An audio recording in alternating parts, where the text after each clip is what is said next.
Every business starts with a spark, some sort of an idea, but the road from inspiration to a thriving, sustainable enterprise is anything but linear.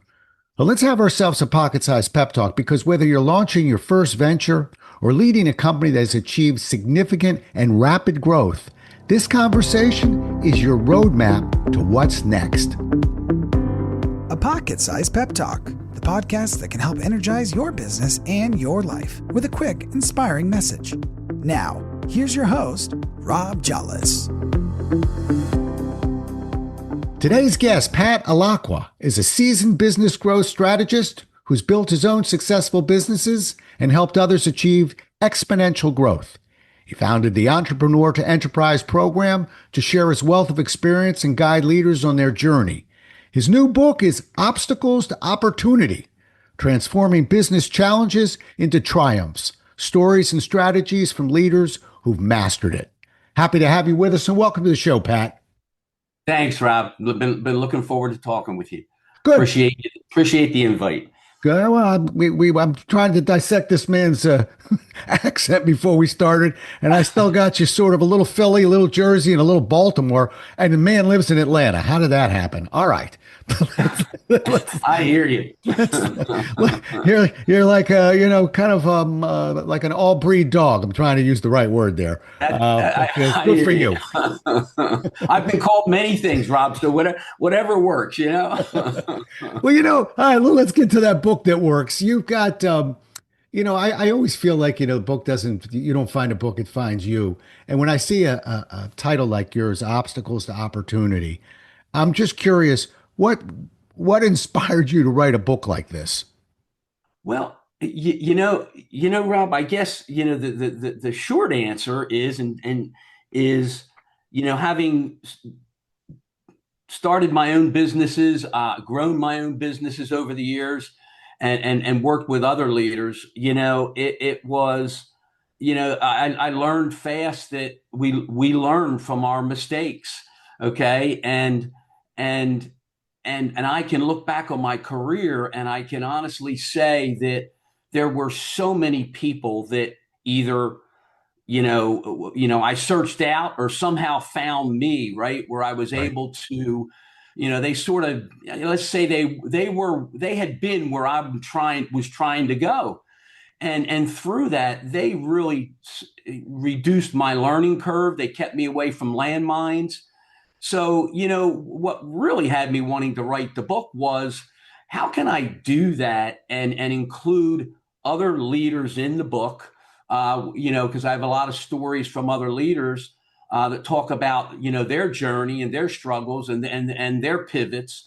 And how can I make some of that insight available to readers so that maybe, they can reduce their learning curve or stay away from some landmines. So having done that, often and having so many people help me along the way, I thought, geez, let me try this out in the book and see how that works and see if anybody's interested in reading it. Right.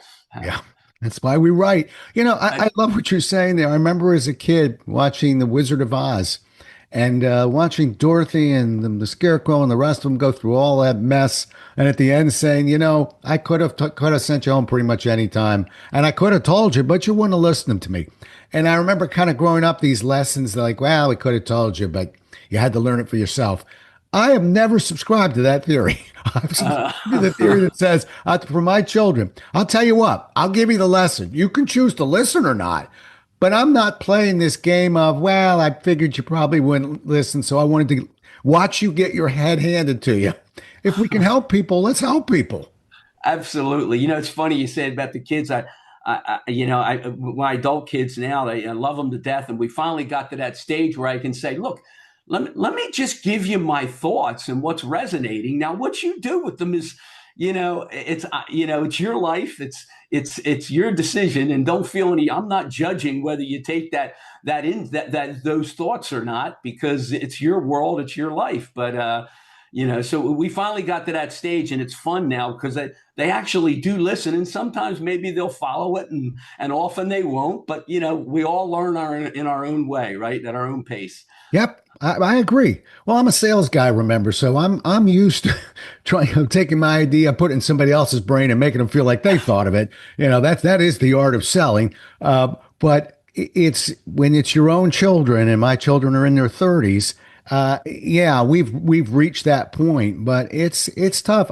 I just get frustrated when I hear, particularly managers and leaders say, you know what, they're going to have to learn this one the hard way. No, give them the information. If they don't want to listen, let them learn it the hard way. So I really appreciate what you're trying to do here. And one more thing, I also believe that unfortunately, most of the big lessons we do learn from mistakes. In other words, when you've done something immaculately as an entrepreneur, you've had a leader who worked seamlessly. Hard to dissect those lessons. But when you take it right between the eyes, that lesson you'll remember. So unfortunately, I guess the hard lessons, that's the way we learn. Yeah, absolutely. It's when I look at it, it's like I often say, and many other people have said it, we can't really develop people, they develop themselves, right? And I think that fits what you're saying, Rob. It's like we can teach a lot of things in a classroom. We can give people checklists, right? But when they're in the situation and the urgency is there, the real world situation is there, somehow it gets our attention, right? When we're in those situations, because whether we like it or not, we got to figure it out. And it's sort of, the lessons sort of stick a little bit more, right? Yeah. And so, you create the environment, as you know from all your leadership years, Rob, you create the environment as best you can. And then, if they're open to, people are open to saying, hey, I don't have none of us have all the answers. There's gold in there, right? There's gold in there, and there's learning opportunities if you just, look for the clues and you just follow the clues, if you will, right? Yeah. I agree. Do you just curious, do you keep a journal yourself? Uh, you know, I, I would say yes. I don't keep a traditional sense of a journal, but I write everything down, Rob.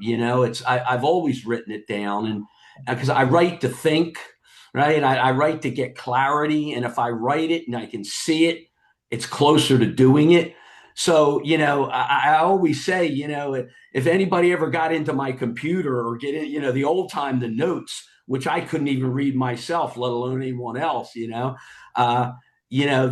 just that there's so much there in the archives, if you will. And it's not about me, it's about all those things, and so yes and no. I don't keep that traditional journal where somebody writes something every night before they go to bed or whatnot, right? But I try to commit everything to writing, because I think it just clarifies my own thoughts better and enables me to juggle a lot of things, right? Yep. Yep. Because I can write that down and I can come back to it, and be really focused without having to remember, okay, where was I here? What was going on, right? Right. I can promise this. I don't ask everyone out of the blue whether they keep a journal or not. I'm not doing a Yeah, poll. But the reason why I looked you in the eyes and asked you that question is you sound like a journal guy because people who journal, and I'm not talking about keeping a diary of, every day, but on business trips, on different interactions there, we who journal know when the time is right because there's a lesson there. And we who journal know from not writing that lesson down and forgetting it like it was a dream that happened the other night. So when you write it down, you become a little bit more methodically observant. And I sense that's kind of who you are in putting this book together with other people. But that's how we get smart. So, yeah, not a surprise, and maybe a little nudge to say, because I need a nudge every now and then. I drift away from it a little bit, and then I kind of find my legs back. So, I'm giving yeah, you a little nudge to wander back over there. It's probably doing you more good than you think it's doing. yeah. It really is. it's even with people I work with leaders I work with, and again, you know this, Rob. It's when you write it down, it's like, we all get better at asking questions, right, Rob? As we move on in our careers, rather than have all the answers. So we can extract information from people, right? And especially when we're coaching or whatever it is we're trying to accomplish. But I think the journey is so much more rewarding of learning if that person will have the discipline to write their thoughts, right? Because then they really struggle with, what am I really trying to say? Versus when we just have a conversation, we get that stream of thought, which is great. That's what conversation is, right? And face to face. But in that learning process, I really try to encourage people, write your thoughts down, because boy, can I help you so much more when you've really thought about what you're trying to say. And then I can really see a lot better than us take 30 minutes trying to get at what, even if you don't have it clearly thought out, what's on that piece of paper. But, some of us are better at writing. Some of us are better at talking, so you work with where people are, right, Rob? But it's just, to me, it's just such a valuable thing, because it's one step closer to doing it if you can write it, and we all have ideas, but man, it comes down to getting them done. Yeah. And for those who are thinking, we're going to jump back into this book, but I'm glad we took this slight little right turn. I think the key is, don't wait till you think you have something brilliant to write down. I find that when I'm journaling, when I think I have little to say, I'm shocked at what I've said, what I've written. And when I think I know exactly what I want to write, it's a little stale and it's not that good and it's not that informative. So I'm never waiting for this magic thought to hit me. I'm waiting for the 10,000 feet when the wheels are up on the plane and I'm heading back from a seminar. And there's a lot cooking in my head of the interactions, the message, what was working, what wasn't working. So don't wait for inspiration. Just get your hands on the keyboard. I always say, if you write 2 sentences, good for you. Try it again next week. There's no word count on this thing. It just spit your thoughts out and you'll be shocked at where you go. Let's keep going. You've got a lot of lessons in that book. Give me one or two kind of the lessons that someone might have learned, unfortunately, the hard way. But give me one or two one of your 2 favorites. Let's put it that way. Oh, geez. My mind's going like a pinball machine right now as you say that, Rob. Because we all go to our mistakes, we go to all those things. But when I look at others, one of the lessons that I think is universal is, we all tend to look at what got us where we are and what's been successful, right?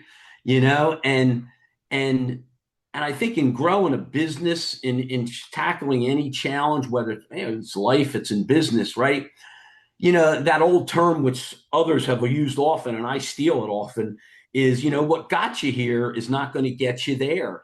So that biggest thing is it's back to that old term, like habits, right? Are we habit kind of people that it's so hard to change from those habits? But, so in that, just because success got you here doesn't mean you keep doing things the same way going forward.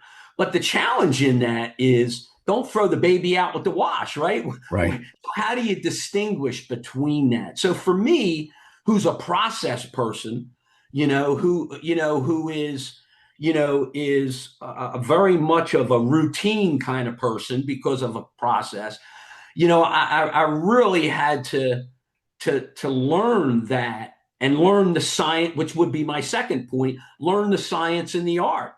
In other words, just because something works somewhere else doesn't necessarily mean it's going to work in your situation. But because it works somewhere else, if you see the art of adjusting it for your situation, it can work, but maybe never exactly the same way. So those 2 things I think are universal, if that makes sense, Rob, right? It's like what got you here is not going to get you there. So Right. Be open to something new, and then really focus on the science and the art. Because something worked for me, take the idea, right, Rob? But don't apply it in your situation because it may fail. And boy, have I learned both those lessons often myself, and I hear it from others. Yeah. I'll swap one back with you. You're making me think about this. I was a manager for Xerox and I was coaching my kids' teams. And I was a really good coach, but I didn't transfer that into necessarily the way I managed. And so what I learned as a coach and finally realized as a manager was, as a coach, everybody has a superstar or two. They're guarding each other usually. All right, they're going to cancel each other out. Might have a weak player. We'll work to develop them, but it's that middle pack. He who or she who develops that middle section the best will probably have the most successful team. And yet, what's our instinct, Pat? Our instinct is to fawn all over the superstars and wait for the middle pack to do something unbelievably great so I can recognize you. When I started realizing I don't have to wait for a home run from the middle section.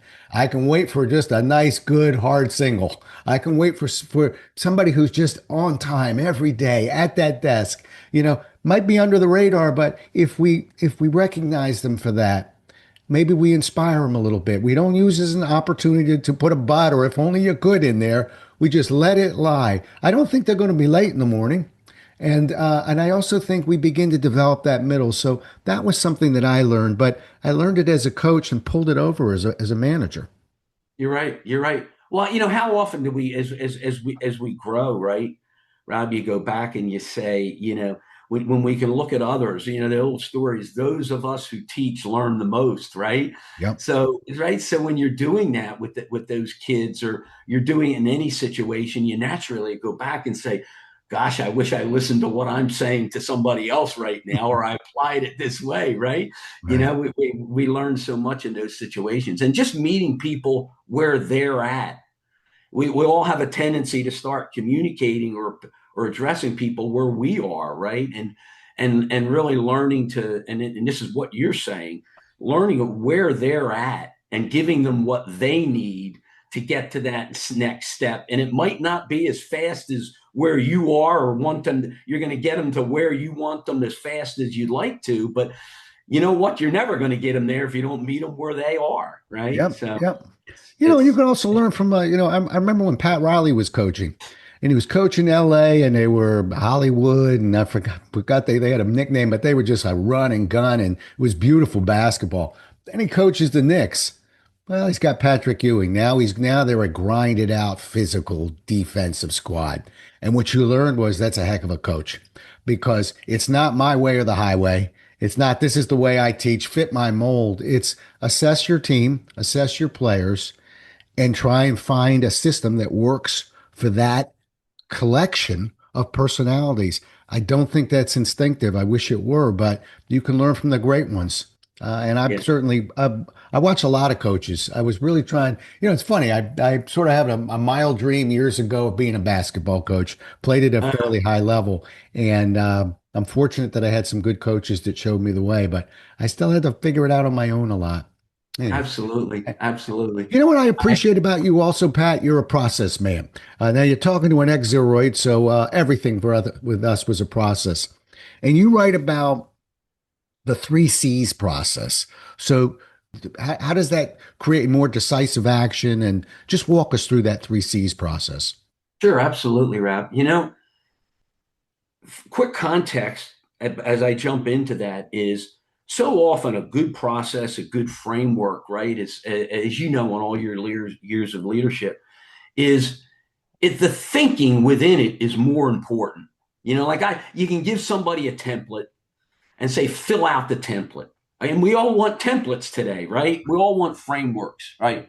Because we're in a hurry and we want to get from A to B fast. But it's the thinking that goes within that is just so valuable, right? So the 3 C's, my 3 C's process is something that I put together over the years and it's very simple. But again, the real value of it is the thinking that it forces us all to go through. Okay. And in tackling so many challenges over the years, I processed a way to tackle a challenge. Okay. And that's what my 3 C's are. And the 3 C's stand for clarify, chart, and co-align. Clarify what that challenge is, chart your course, your path to addressing that challenge, and then co-align your team or all the people and the stakeholders, right? Alignment is so important in so many things today, but this is even before you get to the point where you build that detailed implementation plan, right? So in that process, obviously clarify what it is, because so often are we chasing a symptom? Are we chasing a root cause? What's the challenge? And typically the challenge is behind what we think the challenge. So what's the real issue? And then chart the path at the highest level without getting into all the details of the process. Are like bumpers. It's sort of like, like bumpers, like guardrails when you're on this highway. Say you're on this 12-lane highway. There's a lot of ways you can drive that road, right? But they're your non-negotiables. Where are you trying to get to? And what must happen and what cannot happen, right? This is so valuable in my view of that thought process that you go through, because how often have we as leaders gone to our teams and said, okay, I want you to own the how, I want you to go do this, okay, et cetera. And a lot of times we end up either talking to them in activities, which means instead of outcomes, and we end up keeping ownership